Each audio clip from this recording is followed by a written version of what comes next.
Assalamualaikum warahmatullahi wabarakatuh. Salam jumpa lagi dengan Bang Beki Official, Bang Beki channel untuk semua. Hadir kembali pada video ini, saya berbagi hasil mengikut seminar kesehatan yang diselenggarakan oleh Yakes Pertamina. Yakes menyapa dengan tema resolusi sehat dan financial planning, diselenggarakan pada tanggal 28 Desember 2023. Selamat mengikuti bagian pertama atau part 1. Terima kasih. Nah, saya akan lanjut. Jadi Bapak Ibu warga senior, saat ini sudah memasuki masa pensiun ya. Dan memang masa pensiun itu otomatis masuk kepada lanjut usia ya. Nah, tapi kita harus tahu dulu nih batasan lansia. Kebanyakan dari batasan lansia itu ditentukan oleh umur. Coba kita lihat nih. Kalau definisi daripada Kemenkes, lansia itu adalah 60 sampai 69 tahun. Pralansia adalah 45 sampai 59 tahun, sementara lansia risiko tinggi lebih dari 70 tahun. Di WHO juga membatasi lansia pada 60 tahun. Sementara literatur lain menyampaikan bahwa lansia atau older adult adalah individu yang berusia lebih atau sama dengan 65 tahun atau individu berusia 50 sampai 54 tahun dengan kondisi yang signifikan secara klinis membatasi aktivitas fisiknya. Jadi kalau Bapak Ibu perhatikan, tidak ada batasan usia lansia yang fix. Tidak ada yang fix. Kenapa? Karena lansia itu hanya sekedar umur kronologis. Yang penting adalah diri kitanya, jiwa kitanya. Kalau diri kita dan jiwa kita tetap muda, maka kita akan menjadi lansia muda. Itu ya Bapak Ibu. Jangan kayak anak sekarang. Anak sekarang masih kecil-kecil aja, masih muda-muda aja sudah jompo. Pernah nggak Bapak Ibu dengar bahwa ada istilah yang disebut remaja jompo? Aduh, keterlaluan sekali kalau menurut saya ya. Orang yang sudah usia lansia inginnya tetap awet muda, remaja-remaja senang dibilang remaja jompo. Nah, sekarang apa sih yang terjadi pada usia lansia? Tentunya kita semua mengalami proses aging atau penuaan. Tapi yang Bapak Ibu harus ketahui bahwa aging itu mulainya tidak hanya pada saat lansia ya, mulainya dari kita sejak lahir.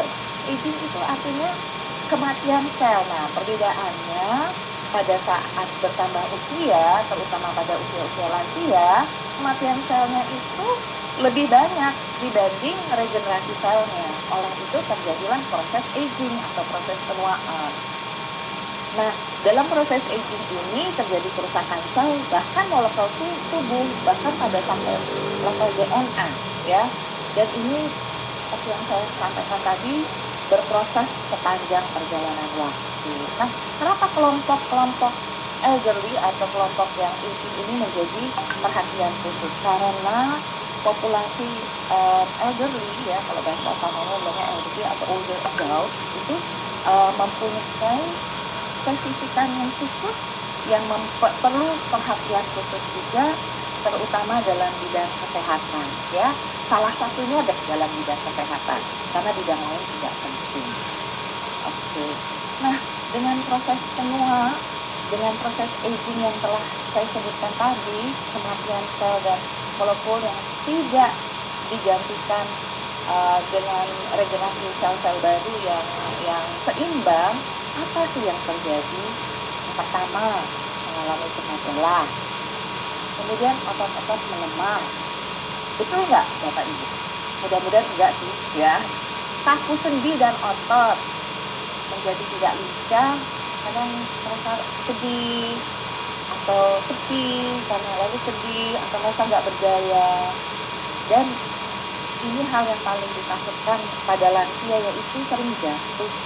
Karena sering jatuh itu karena adanya gangguan keseimbangan. Biasanya kalau sering jatuh lalu menyebabkan kerentanan atau VO2 yang bertambah dan menjadi langsung tidak bisa melakukan apa-apa. Nah, ini yang harus kita cegah.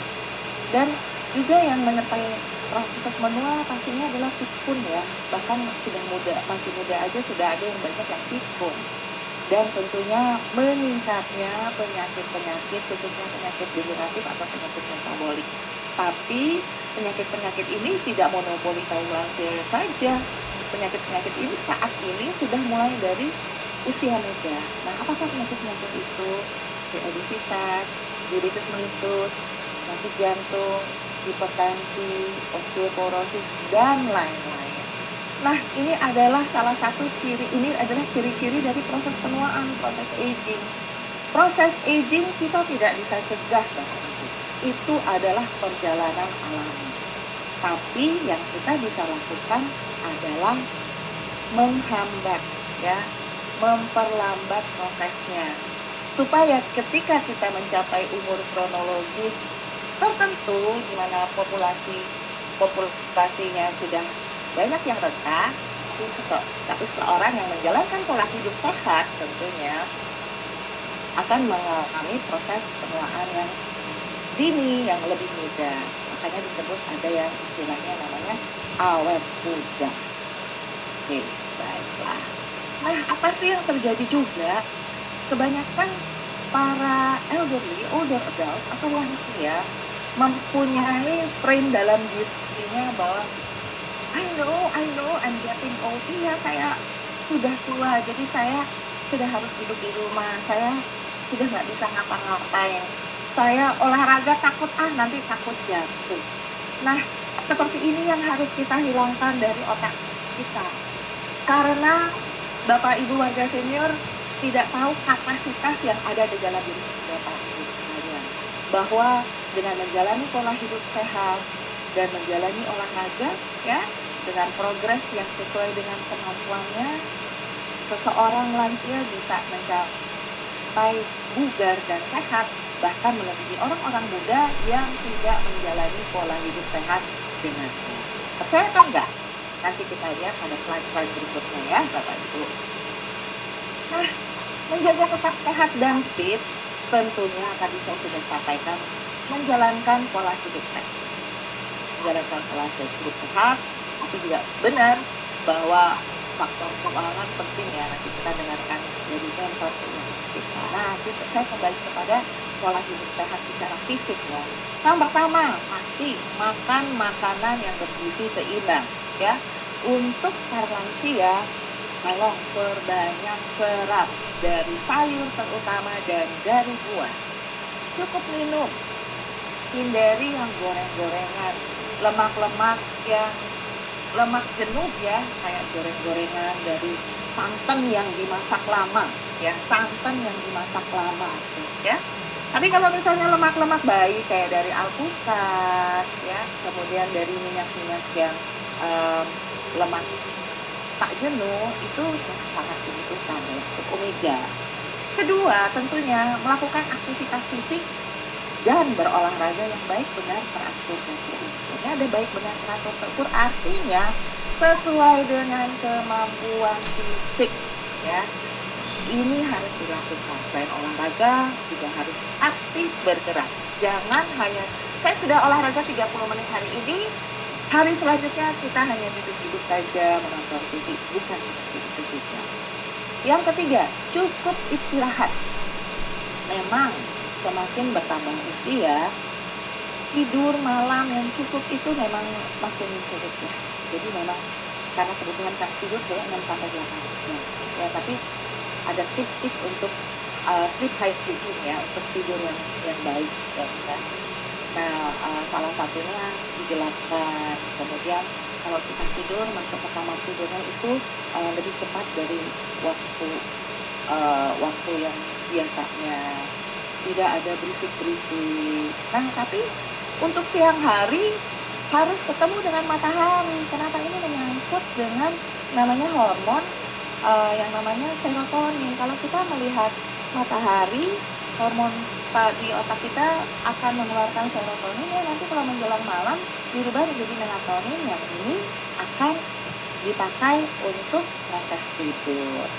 Nah, kemudian ibadah itu termasuk juga harus dilakukan supaya nanti kita tenang, ya, kelola stres, walaupun mudah diucapkan sulit dilakukan, ya, tapi nanti ada kiat-kiatnya.